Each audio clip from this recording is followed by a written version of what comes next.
palavra de Deus é viva e eficaz. É poderosa para salvar, restaurar, empoderar e enviar. Por isso, prepare-se. Você está prestes a ter um encontro com ela. Sabemos que o Senhor já fez grandes coisas até aqui, mas ainda há uma mensagem especial para o seu coração. Você está preparado?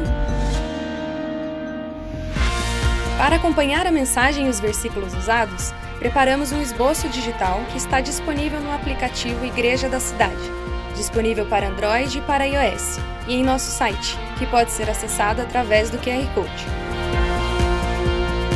Vamos juntos, com muita expectativa, receber tudo aquilo que Deus tem para nós neste ano sobrenatural.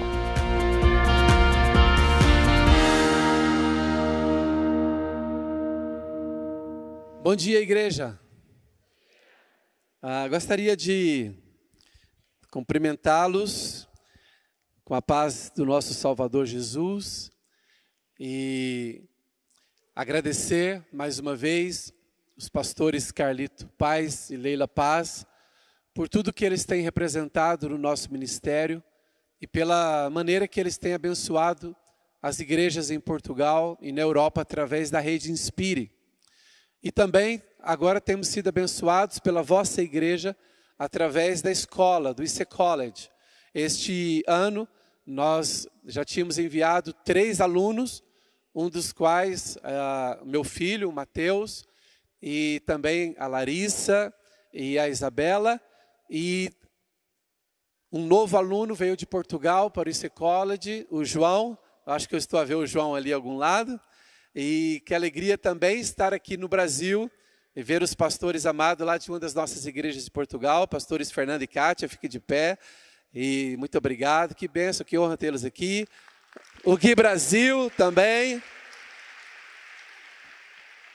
E também o meu filho mais velho, o Lucas, não vi, não sei se ele anda por aí. Acho que o meu filho anda por aí, meu filho está por aí, algures.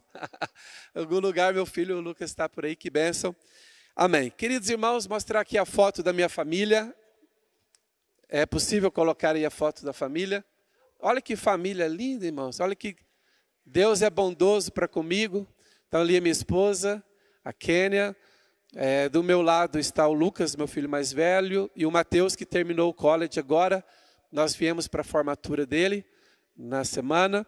E é isto, que Deus continue abençoando ricamente esta igreja maravilhosa. Glória a Deus. A palavra que eu tenho para trazer nesta manhã é sobre intimidação. E o tema da mensagem é vitória sobre a intimidação. Eu não gosto muito de o tempo todo pedir para as pessoas repetirem, mas o tema eu gostaria que você repetisse comigo, o tema da mensagem. Diga assim comigo: vitória sobre a intimidação. Queridos irmãos, o apóstolo Paulo, ele tinha um discípulo, um grande homem de Deus, um discípulo chamado Timóteo. E esse discípulo Timóteo, com um grande ministério, Paulo se deu conta de que esse seu discípulo estava a bloquear o potencial de Deus dentro dele. E Paulo percebeu que Timóteo estava a bloquear esse potencial por causa do medo. Então Paulo escreveu uma carta a esse seu discípulo, e logo no início, 2 Timóteo capítulo 1, versículo 6, Paulo então faz uma exortação ao seu discípulo, que era já um grande homem de Deus. E quando um grande homem de Deus faz uma exortação a um outro homem de Deus, há que se ter algum cuidado. E Paulo foi muito sincero com Timóteo. Paulo disse: por esta razão, eu te admoesto que reavives o dom de Deus que há em ti pela imposição das minhas mãos. Ou seja, Timóteo tinha permitido que o dom de Deus estivesse bloqueado de alguma forma. E Paulo está dizendo o seguinte: deixa fluir, não bloqueia. E Paulo fala o motivo do bloqueio. No versículo 7, Paulo disse: porque Deus não nos tem dado espírito de covardia, mas de poder, de amor e de moderação. A palavra covardia também, aí a tradução no original poderia também ser, no lugar de covardia, poderia ser timidez, ou poderia ser medo. Ou seja, Paulo estava a dizer a Timóteo, Deus não nos tem dado um espírito de medo, um espírito de covardia, um espírito de timidez. E me assusta as palavras que Paulo usou, porque ele usa a expressão, ele não usa apenas a palavra covardia isolada, mas ele usa uma expressão, não é? Que na nossa tradução está assim, espírito de covardia. Por quê? Porque nós entendemos que a intimidação, o medo, pode chegar a um ponto em que ele carrega uma força espiritual para oprimir uma pessoa, impedindo-a de fluir naquilo que Deus designou para ela. Geralmente, nós podemos ser intimidados por pessoas e por circunstâncias. Muitas vezes, por exemplo, somos intimidados por uma circunstância de problema material, de problema financeiro. Uma pessoa que, por exemplo, esteja endividada, uma pessoa cheia de dívidas, a questão das dívidas torna-se um intimidador. E essa intimidação vai, de alguma maneira, bloquear o melhor que há dentro daquela pessoa, e ela vai ficar restringida por causa desse problema financeiro. Uma pessoa pode estar também intimidada por circunstância, por exemplo, na área da saúde. Uma pessoa está com problema de saúde e ela leva tão a sério aquele problema que ela coloca para ela própria diversas limitações e ela deixa de sonhar os sonhos de Deus para ela, porque ela começou a colocar o foco na doença, no problema de saúde. Enquanto outras pessoas, com os mesmos problemas de saúde, não se permitem ficar intimidados e elas decidem enfrentar a situação e elas rompem com o poder da intimidação de uma doença. Há também pessoas que podem estar intimidadas pelo seu passado. Quantas vezes nós podemos ser intimidados pelo nosso passado? Há um filme antigo que fala assim, ó, eu sei o que você fez no verão passado. E para algumas pessoas que têm um passado um tanto sombrio, para essas pessoas, se elas se encontram com alguém do passado, elas já ficam intimidadas. Se alguém menciona o passado, elas ficam intimidadas. Por exemplo, vocês aqui têm os GDC, nós também temos algo equivalente em Portugal. E uma pessoa está no GDC e ela vai fazer algo ali, ela tem uma participação no GDC. E naquele dia vai alguém no GDC que de alguma maneira conhece alguma coisa do passado dela. E aquela pessoa se sente intimidada de fazer aquilo que ela estava programada a fazer no GDC. Mas nós temos que entender o seguinte, nós não podemos permitir que o passado venha bloquear o nosso potencial no presente. Todas as vezes que o diabo lembrar você do seu passado, sabe por quê? O diabo, ele é o acusador, ele é o intimidador. E o diabo sabe que ele tem que pegar alguma coisa. Sempre que o diabo, o acusador, lembrar você do seu passado, lembre ele do futuro dele. O diabo conhece a Bíblia. O diabo conhece toda a Bíblia, ele conhece o futuro dele. Ele não tem como mexer no futuro dele. E ele quer mexer no seu passado. Quando ele tentar mexer no seu passado, você vai falar para ele, não, eu já fui liberto pela obra que Cristo realizou na cruz. Eu já fui completamente perdoado. Eu já fui lavado pelo sangue de Jesus. Dá uma salva de palmas ao Senhor. Você que foi restaurado. A sua vida ganhou uma nova dimensão. Quando nós estamos, queridos irmãos, quando nós estamos influenciados por um espírito de intimidação, nós deixamos de ser realmente quem somos. Como que você, por exemplo, pastor, quais seriam os sintomas para eu perceber que eu estou debaixo de um espírito de intimidação?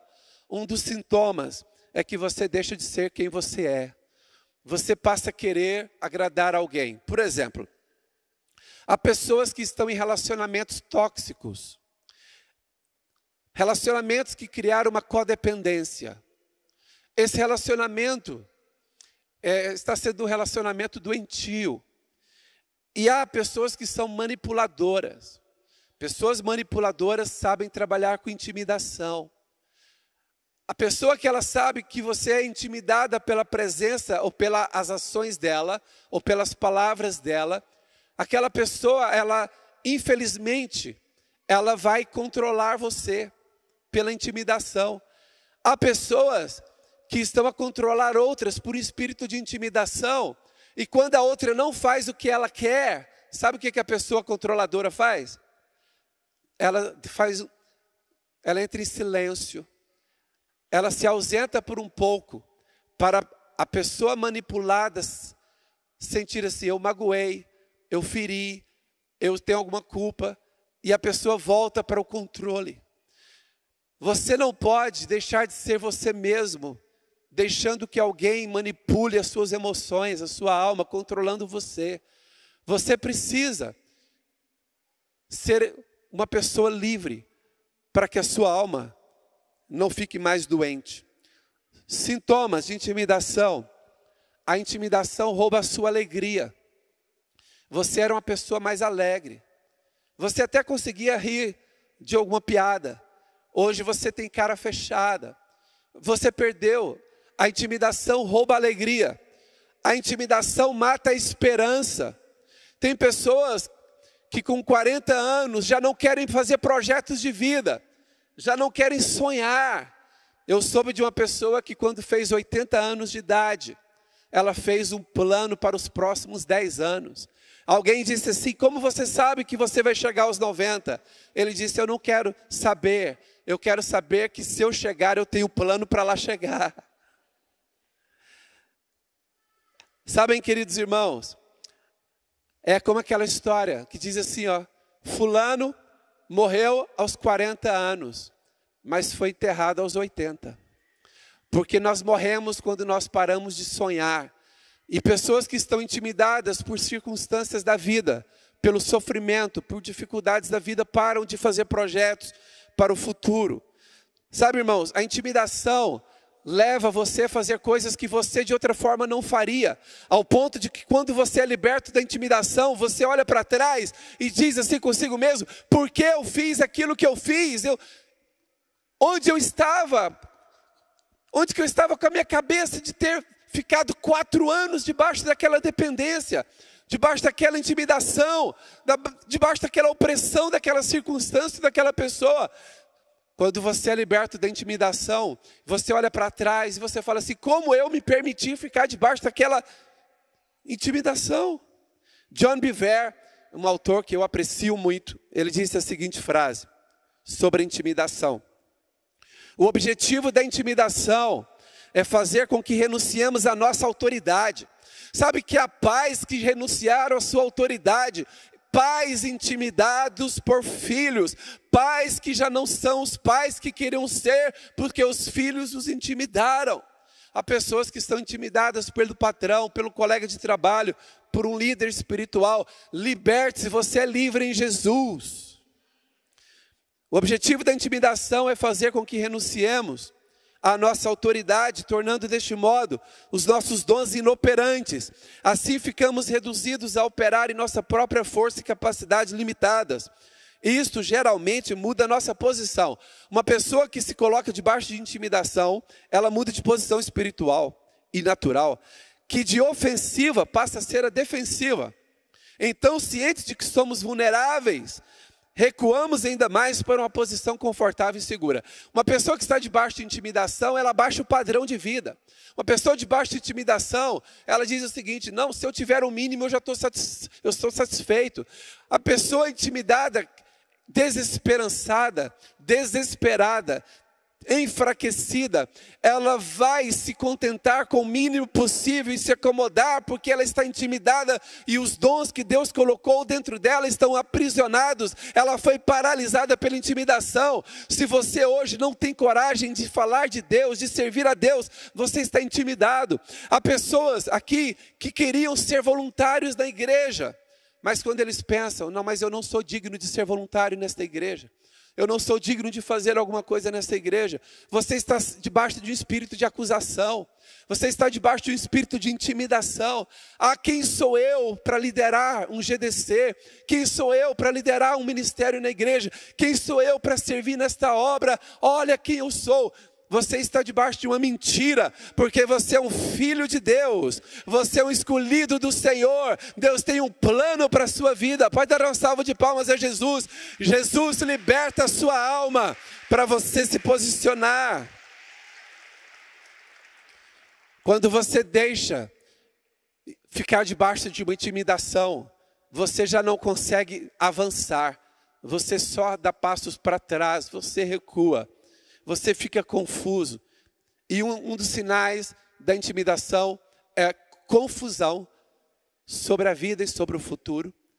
E também insegurança. Vamos dar alguns exemplos bíblicos de pessoas, homens de Deus, que foram atacados com intimidação. O primeiro exemplo é o exemplo de Moisés. Deus enviou Moisés para ser o libertador dos hebreus no Egito. Moisés chega no Egito, vai negociar com o faraó e disse ao faraó: Deus quer que você deixe o povo ir embora. Faraó fica desesperado e faraó tem uma estratégia de intimidação. Qual foi a estratégia de intimidação do faraó? Ele aumentou a carga de trabalho dos hebreus. Com isto, faraó sabia que o povo ia ficar contra Moisés. E foi o que aconteceu. O povo ficou contra Moisés. Eu lembro de um pastor conhecido, ele foi pregar na nossa igreja em Portugal, pastor brasileiro. E ele dizendo que ele recebeu umas palavras proféticas de Deus, de que Deus o iria usar maravilhosamente no ministério de cura de doentes. E Deus disse: você vai impor as mãos sobre os doentes e eles vão ficar curados. Milagres vão acontecer. Então ele começou a andar debaixo dessa palavra. E ele quis aproveitar toda a oportunidade. Então tinha uma irmã da igreja que estava em casa dela, não estava em hospital, era uma doença simples, era uma gripe forte, mas era uma doença simples, ela estava a se recuperar em casa. E aquele pastor falou: não, eu vou lá orar por ela. Ela vai ser curada. Deus me falou que agora tem uma unção de Deus sobre mim. E ele foi na casa da irmã que estava com a gripe profunda e orou pela irmã. 3 dias depois a irmã morreu.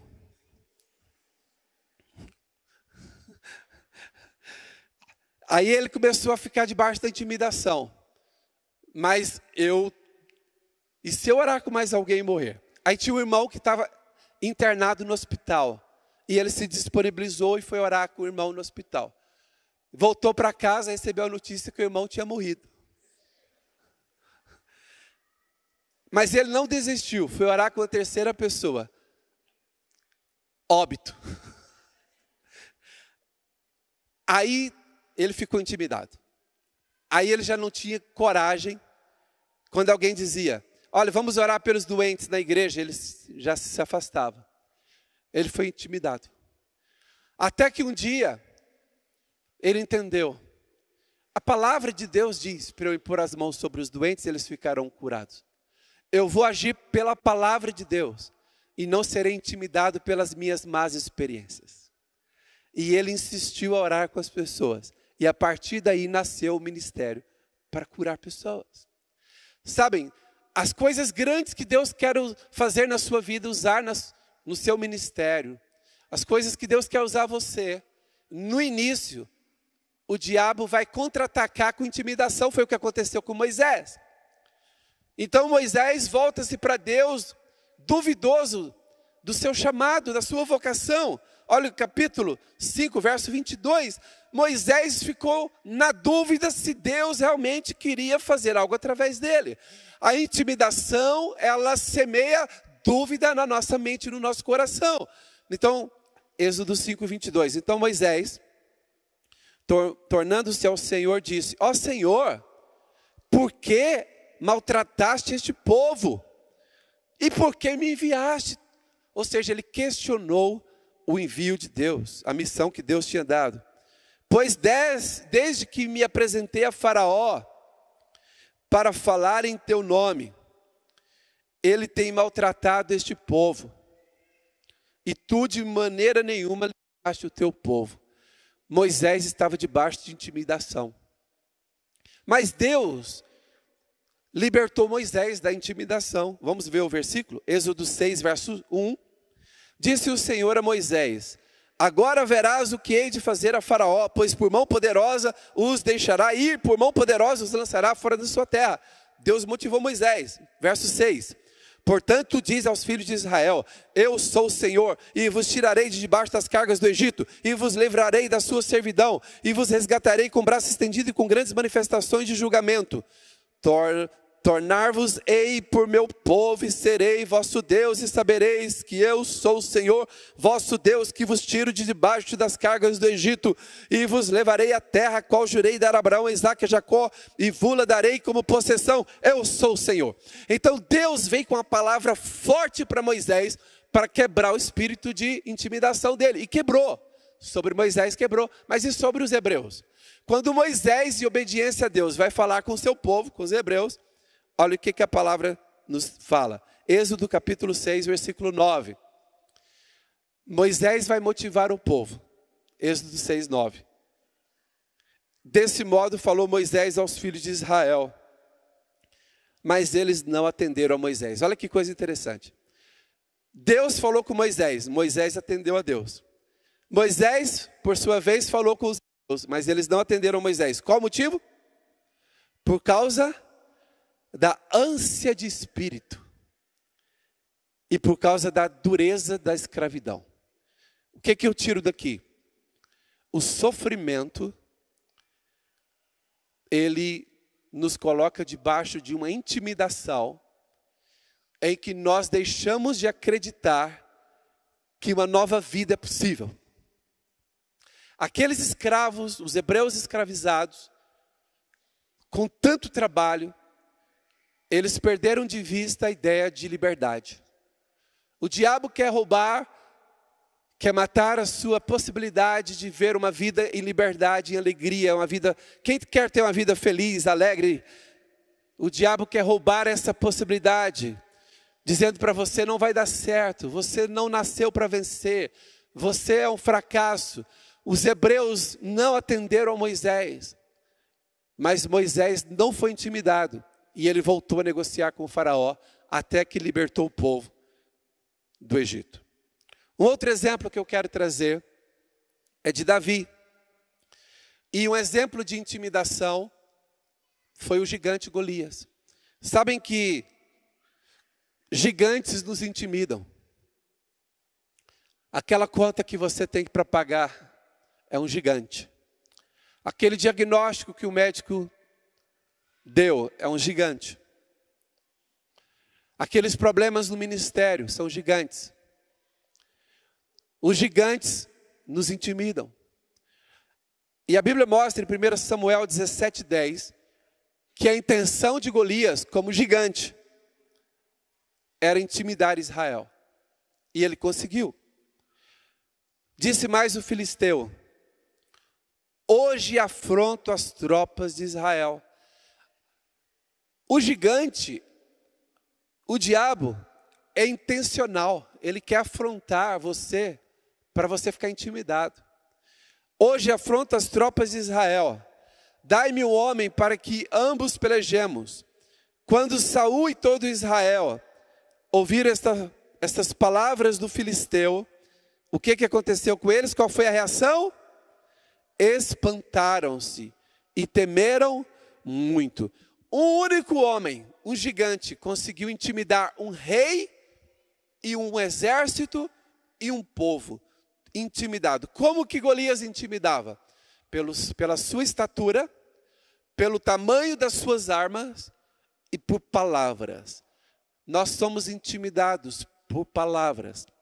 Você sabia que a intimidação, antes de eu falar aqui, talvez você que está aqui me ouvir, você enquanto eu falo já tenha reconhecido que você pode estar debaixo de alguma intimidação, de uma circunstância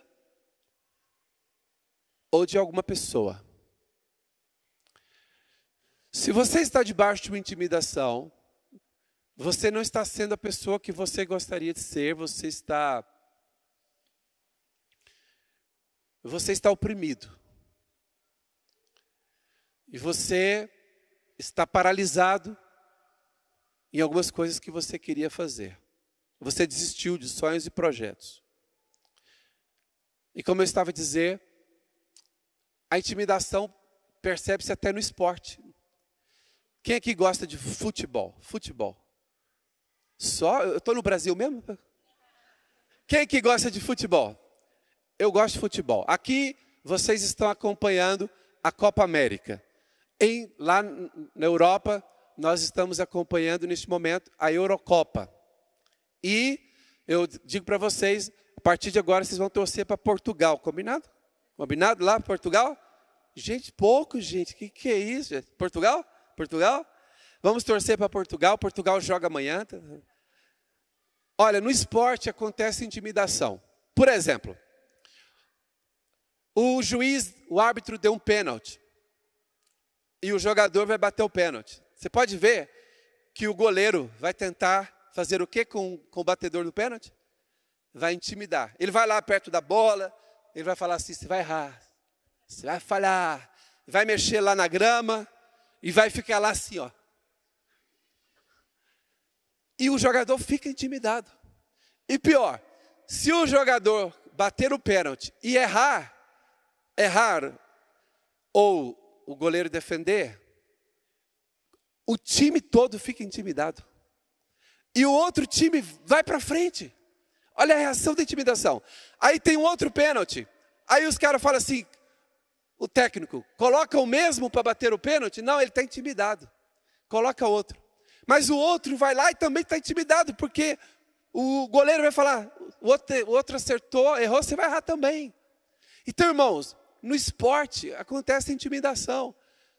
Você vai comprar um imóvel, você vai comprar um terreno, um imóvel, e você quer muito aquele imóvel, mas ele está fora do preço. Mas o dono percebeu que você quer muito, e o dono sabe que ele pode te intimidar. Ele fala assim, ó, se você não pagar esse valor, tem muita gente interessada, tem nada. Aí você fica intimidado, você sabe que não vale aquele valor, mas você quis, e você está intimidado por causa do seu desejo. Se você conseguir se libertar da intimidação, você fala para ele, eu não quero desse preço, eu não quero. Você vai ver que vai cair, a maioria das vezes. Sabem? O Golias conseguiu afrontar e intimidar um rei, um exército, uma nação. Só não conseguiu intimidar quem? Um pastorzinho de ovelhas. Por quê? Não. Porque o pastorzinho de ovelha, quando ele chega lá e vê a intimidação do gigante, havia uma diferença naquele pastor de ovelhas. Sabe qual era a diferença? Ele, antes de olhar para os gigantes, ele olhava para aquele que é o maior de todos. Amém? Então, quando Davi vai enfrentar o Golias usa a tática da intimidação. Com palavras, ele despreza Davi. Ele despreza Davi com palavras, afronta Davi com palavras. Mas a resposta de Davi é digna de um homem que confia no Deus que criou os céus e a terra. 1 Samuel 17, 45. Davi, porém, disse ao filisteu, tu vens contra mim com espada, com lança e com escudo. Porém, vou contra ti com meu estilingue, com a minha funda, Foi isso que Davi falou? Eu já vi que ninguém fala estilingue aqui nessa terra. Fala? Foi isso que Davi fez, olha. Você vem contra mim com as suas armas, mas eu vou contra você com a funda. Foi isso que Davi fez? Davi não estava confiado na sua arma. Ele disse, tu vens contra mim com espada e com lança e com escudo, eu porém vou contra ti no nome de alguém. Eu tenho uma procuração. Eu vou em nome do Senhor dos exércitos, o Deus dos exércitos de Israel, a quem tens afrontado. Sabe por que nós podemos usar o nome de Deus? Você só pode usar o nome de uma pessoa quando você tem procuração passada por ela. Esta semana, um irmão da nossa igreja, um português, lá de Portugal, enamorado de uma brasileira do Rio de Janeiro, fizeram um namoro à distância, e essa semana eles se casaram, mas ele não podia vir ao Brasil. Então ele casou por procuração, e ele deu uma procuração para a mãe da noiva. Então está lá a mãe da noiva e a noiva se casando. E a irmã morrendo de medo das pessoas pensarem que era outra coisa. É minha mãe, é minha mãe, é minha mãe. Só que para outros pioraram, né? Até com a mãe. Coisa tá feia. Não. Aí ela... Por que interessante, ele estava em Portugal, isso foi essa semana. Ele estava em Portugal. A noiva dele e a mãe dela, ele deu a procuração para a mãe dela. A mãe dela estava agindo em nome dele. Eu quero dizer o seguinte, Jesus nos deu uma procuração. Quando a gente usa o nome de Jesus, é como se nós estivéssemos no lugar dele. Por que você ora com alguém se você fala, em nome de Jesus eu oro? Porque não sou eu que tenho autoridade, mas aquele que tem toda a autoridade nos céus e na terra, ele me deu uma procuração. Ele assinou com sangue essa procuração, e eu posso andar nesta terra em nome dele. Pode dar uma salva de palmas a Jesus? Glória a Deus. Queridos irmãos, você é controlado por aquilo que te intimida.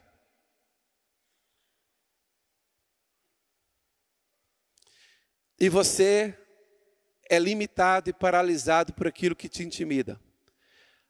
E mais uma informação. A intimidação não é coerente, não é lógica, não é racional. Exemplo, vou dizer novamente. Sabe quando você faz uma coisa que você próprio diz, mas isso não tem lógica, isso não tem razão de eu ter agido assim? A intimidação torna você irracional. Exemplo, Elias. O profeta Elias, quando a rainha Jezabel mandou matar os profetas de Deus e perseguir os profetas de Deus, houve uma afronta, uma intimidação sobre os profetas de Deus em Israel. A rainha Jezabel intimidou todos. Mas houve um dia, depois de um tempo, passado um tempo, houve um dia que o profeta Elias disse assim, eu não mais vou ficar intimidado, eu vou resolver esse problema. E Elias operou debaixo da confiança em Deus, ao invés de ser debaixo do espírito de intimidação. Elias confrontou os profetas de Jezabel, 450 profetas de Baal e 400 profetas da deusa Azerá. 850, um homem sozinho. Isso, irmãos, aqui é prevalecer contra a intimidação. Para mim, o profeta Elias é um grande exemplo de alguém que venceu a intimidação. Ele rompeu com a intimidação, não chamou nem outros profetas para irem com ele, chegou lá, confrontou 850 profetas e honrou o nome de Deus, e os profetas de Jezabel foram desmascarados. Alguém pode perguntar assim, é possível acontecer um avivamento numa nação no único dia? É possível. Naquele dia em Israel, em um só dia houve um avivamento, por causa de um homem chamado Elias. Aquele homem não tinha medo de nada. Aquele homem tinha a coragem de Deus, a ousadia de Deus. Então ele derrota os 850 profetas e vai embora. Mas depois ele recebe uma mensagem no WhatsApp. mensagens de WhatsApp podem ser intimidadoras. Por isso que eu estou a brincar com Elias recebeu a mensagem no WhatsApp. Elias recebe a mensagem no WhatsApp. Quem era? Jezabel. Vou te matar. O que você fez com os meus profetas, eu vou fazer com você. E qual é o restante da história? Nós esperaríamos que o grande homem que rompeu com a intimidação, que teve ousadia para enfrentar 850 profetas, a gente pensa, ele vai voltar lá e vai enfrentar essa mulher. A Bíblia diz que veio um espírito de intimidação sobre Elias. A Bíblia não usa essa expressão, obviamente. A Bíblia diz que Elias começou a fugir, com medo de Jezabel, e se escondeu e fugiu. E ele fugiu por qual motivo? Por isso que eu estou dizendo que a intimidação não é racional. Por qual motivo que Elias fugiu? O profeta fugiu. Porque a rainha disse que iria fazer o que com ele? Matar. Mas quando ele foge e Deus se encontra com ele, a primeira coisa que ele fala com Deus: Deus, me mata. Se eu fosse Deus, imagina, Elias está fugindo porque a rainha disse, eu vou te matar. Aí se eu fosse Deus, aí o Elias fala assim, Deus, eu não quero viver mais, eu quero morrer. Foi o que Elias disse para Deus. Deus falando assim, mas se você queria morrer, ficava lá, ué. Ela queria fazer esse serviço. Se era esse serviço que você queria, pelo menos você morreria como homem, lutando, honrando o nome de Deus. Mas não. Por que eu quero terminar com essa parte aqui do profeta Elias? Então, terminar a mensagem. Porque o grande homem é exemplo de alguém que rompe com a intimidação. Pouco tempo depois, torna-se o homem exemplo de que alguém que cede à intimidação. Elias entrou em depressão, irmãos. Ele foi morar numa caverna. Porque ele aceitou a intimidação. Que tipo de mensagem que você recebe no seu telemóvel que mata você? Toda vez que você receber uma palavra de intimidação, faz igual Davi. Esse gigante é muito grande, mas eu vou olhar para o Deus que é maior. E eu quero terminar essa mensagem declarando uma palavra de Deus para a sua vida. Isaías 54, 17, eu quero declarar essa palavra na sua vida. Amém, amém? Toda arma forjada contra ti não prosperará. Toda língua que ousar contra ti em julgamento, em juízo, tu a condenarás. Esta é a herança dos servos do Senhor, e o seu direito é um direito que de Deus procede, diz o Senhor. Agora, à luz do que você acabou de receber, esta palavra da fé, qual é a sua resposta? A palavra mais poderosa é arrependimento.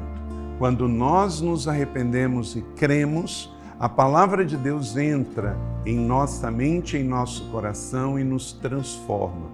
Algumas pessoas ouvem e não dão nenhuma resposta, mas eu acredito que hoje o Espírito Santo tocou você de forma especial. Qual é a sua resposta? Hoje, você quer receber Jesus como seu Salvador e Senhor pessoal? Pode levantar a mão aonde você está. Deus abençoe a sua vida. Que Jesus Cristo agora seja seu Salvador e Senhor. Será que você que está afastado também não é hora de você se arrepender e receber esta bênção de voltar para Jesus e para a igreja? Se esta é a sua decisão, também Deus abençoe a sua vida. E você que se batizou, talvez bebê, isto não foi pecado, mas não foi uma decisão que trouxe mudança para a sua vida, porque o infante não tem vontade própria e ele não tem do que se arrepender. Mas agora você ouviu esta palavra e você quer de fato ser batizado, porque agora você entendeu. Então, a sua mãe, o seu pai, um padrinho pode ter levado você para ser batizado pequeno, mas Jesus não foi levado por Maria e José. O batismo bíblico, ele não é só por imersão, mas ele é também precedido de uma decisão de arrependimento. Você quer, agora que entende que é um pecador, também ser batizado? Amém? Deus abençoe e, por favor, entre em contato conosco. Aproxima o seu smartphone do QR Code que aparece na tua tela. Se você aceitou Jesus, se você quer se reconciliar na fé e voltar para a igreja, se você quer ser batizado, neste exato momento, preencha essa ficha online e mande os seus dados para nós. Nós não vamos compartilhar com ninguém a sua decisão, mas vamos entrar em contato com você. Então, seja muito bem-vindo e que Deus te abençoe. Estamos felizes, estamos em festa pela sua decisão hoje. Que Deus te abençoe e vamos juntos viver um dia de cada vez a nossa fé em Jesus. Seja muito bem-vindo à família Igreja da Cidade, a sua família para você pertencer. Deus te abençoe. Muito obrigado.